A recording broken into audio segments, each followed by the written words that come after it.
everyone, and welcome back to DMG. I've had these speakers for a little while, and I picked them up when I picked up a bunch of speakers to do the video where I compared a lot of them. However, these aren't very great, and they're also not very well isolated.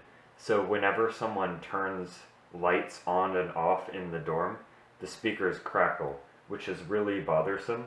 And honestly, I feel like, you know, if something is that poorly shielded, maybe I should not be using it. So I thought I would disassemble them. If the drivers are any good, I could salvage those, and I will be probably recycling them. Perhaps the amp might be okay. Now, this one, it just uses a plug straight to the wall. So, my assumption is that in this one, the power circuitry and amp circuitry aren't very well isolated from each other. I'll start with this one. It seems like you might be able to... Oh, yeah. I think... Okay, so it just has little snaps under there, and that's how it stays together. Well, let's see. Yep, there we go. That's holding on. Okay, we got 4 screws there. It's an okay looking driver. Definitely not the best I've ever seen, but far from the worst. This one with the power circuitry in it. Just to hopefully drain those caps, I'm gonna press the button a couple times.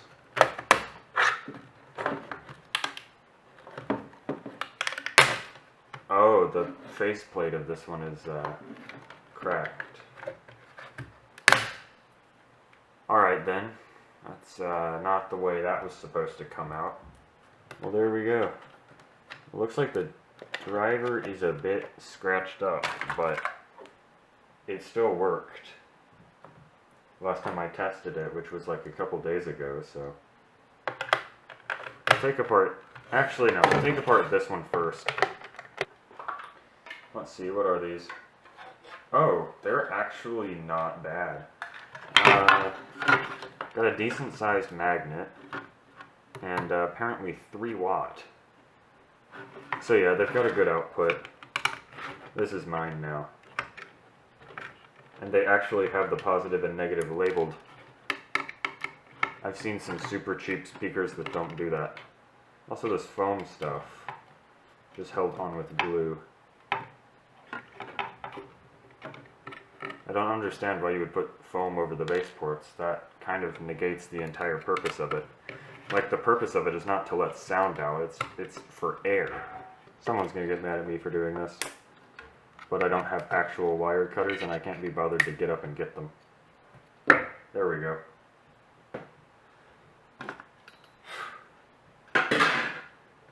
Alright, this is the interesting one. It'll have the actual amplifier circuitry and everything. And it'll also have, you know, it'll look like pretty much a combination between a laptop power brick and a speaker, a powered speaker inside. Should start coming apart now.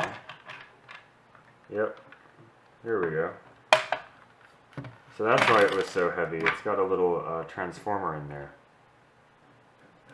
Oh, wow, okay. That's a horrible design.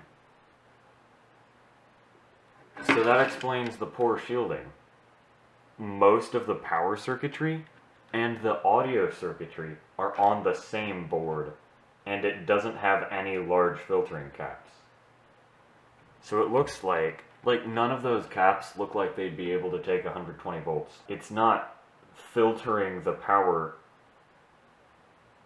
coming into the transformer. It goes straight from wall to transformer. The transformer steps it down to probably like 5 or 12 volts. And then that might get filtered for the output. Yeah, that's just a really cheap design.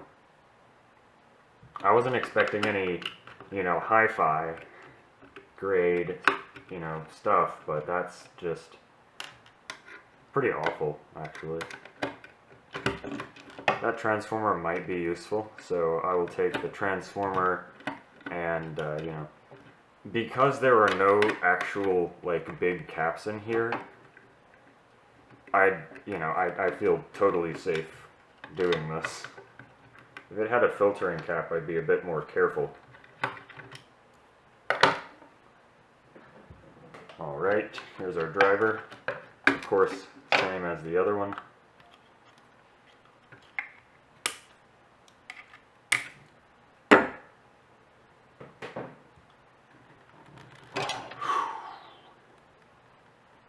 Yeah, so that is straight from wall power to transformer. If I can get the board out. So it's still AC power when it goes into the board. So where does it become DC? I'm not an expert on that, I just know, you know. Okay, there's a connector there labeled DC. Unfortunately, it does not look like any of the capacitors are labeled with a voltage.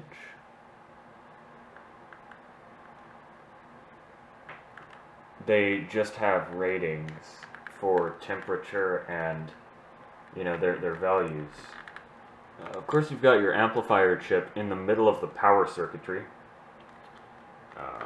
Let's see. Typical 3-pole pot. Although it looks like it's got 6 leads soldered. That's interesting. They could just be doubling up the output. Oh, so I assume that the potentiometer, there are some with like 2 actual resistive things in them that the same metal piece touches. So I'd assume these 3 are left and those 3 are right. It doesn't have to be exactly the ones I pointed to, but 3 of them are left and 3 of them are for right.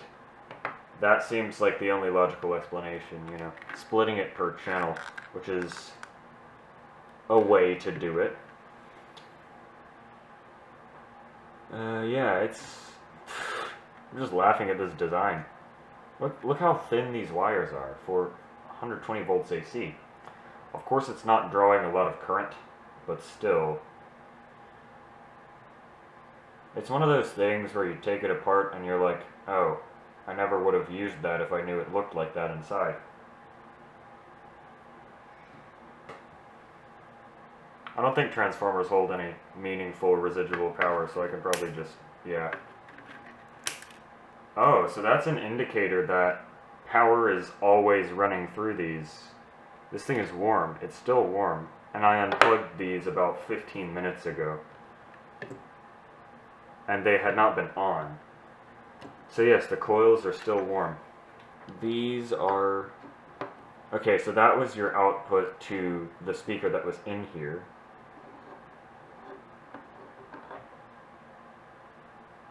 These are labeled L plus and minus. And then these are also labeled LRG, left, right, and ground, I presume. So I don't know why there were like multiple things for the left channel. And yeah, all of them went back out the speaker. So that's interesting. Oh, actually this cap does have a rating, 50 volt. Pretty standard, nothing really out of the ordinary there. But perhaps it's still getting more AC voltage than I thought right there. You've got 4 diodes right here, which is interesting. I was not expecting to find that. A bunch of resistors. Yeah, my expertise does not go far enough to actually explain what's happening here. I just know it's not very good. I still have this one. Might as well take this apart while we're sitting here. I think it was either the left or right speaker that just no sound came out of. I assume they're under this grill. Yes, they are. I was going to use this in a project because it actually looks like the drivers aren't bad for their size. And that's always good, having smaller drivers. Yep. So if you buy a laptop sound bar that clips over the top of your laptop, oh yeah, look, that's how unshielded this is magnetically. The screws are sticking to the plastic casing. So yeah, I wouldn't get this near any hard drives were I you. There's already not a screw there. I have not taken this apart before, and it's already missing a screw. That is a sign of quality right there. Now this one is USB powered, so it probably won't have any conversion circuitry in there. It'll just have an amplifier. I assume these drivers are 1 watt each, because this thing honestly cannot pump out that much sound. And the sound that it does pump out, it does not do very well. But again, small drivers are useful. It's this style of driver. It's the paper center with the silicone like outside. And often those can give you better low frequency response than just a paper driver. Feels like that will just pop out. It's snapped into the side here. Is that not how it works? Oh, the whole top comes off. 4 something watt. They're glued in. And these are the same driver design as the eMac speakers. They've got this layer down here that actually vibrates, then it's connected with this membrane to this surface.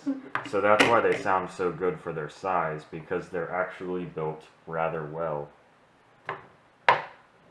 We've got slightly smaller screws here. A stereo amp chip. There's a 2-channel op amp there.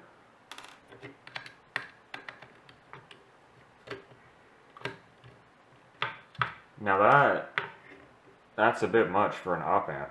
3, 4, 5, 6, 7, 16 pins. That's strange. Most stereo op amps will have 8. 4 per side. Some have 6 if they share a common ground. So maybe it's doing voltage and amplification, because for just amplification, it's too much. Oh, that's basic. Simple. 2 capacitors, a switch, a knob. That light never worked. I did not know this had a power LED.